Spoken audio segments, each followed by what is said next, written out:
tipita kumzikiti tikaswali, mzikiti nkudzaza ena mpaka kunja, kuti mufufuza mu mzikiti kudzaza andu mpaka kunja, wochuluka mu mzikiti mwanda anyamata. Ndiye aliyense azifunse.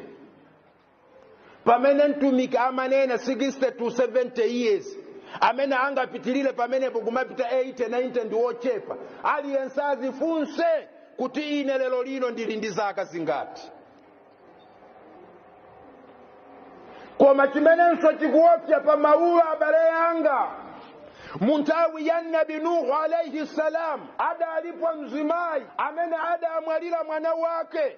Mwanayu kulankula kwina akunena kuti adali ndi zaka 500. Nkumwalira ntawi ya Nowayo akamwalira muntu wa zaka 500, amanena kuti nyumbamu mwachitika maliro wamwalira mwana. Ndiye mzimayi akulira mwana wanga, mwana wanga. Nowa adamtontoza mzimayi kuti mayi pepani pepani, kodi mwana wanu amene wamwalirayu ali ndi zaka zingati? Mzimayi adanena kuti mwana wanga amene wamwalirayu ali ndi zaka 500.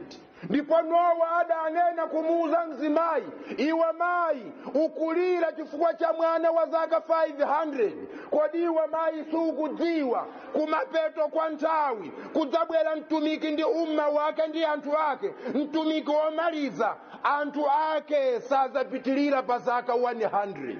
Ndipo mzimayi atamva mawawa adasiya kulira, anadabwa sopano mpaka kumufunsa Nabi Nuhu, kodi iwe Nowa pamene ukunena apo tikudzabwera umma womaliza ndi mtumiki wake womaliza, zaka zokhalira pa dziko sizapitilira 100, anthu amene wadzapanga chitukuko?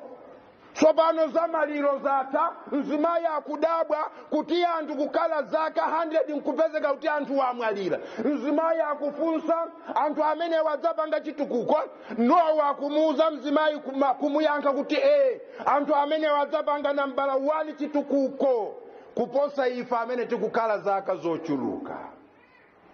Mpamene akubwera mtumiki watu Muhammad sallallahu alayhi wasallam kunena kuti, lau kana libuni adama wadiyani min malin, mwana wa Adam akadakala ndi madambo awiri achuma, madambo awiri nkudzaza chuma, akuti labtagha thalitha, akadafunanso mwana wa Adamu yo dambo lina la chitatu.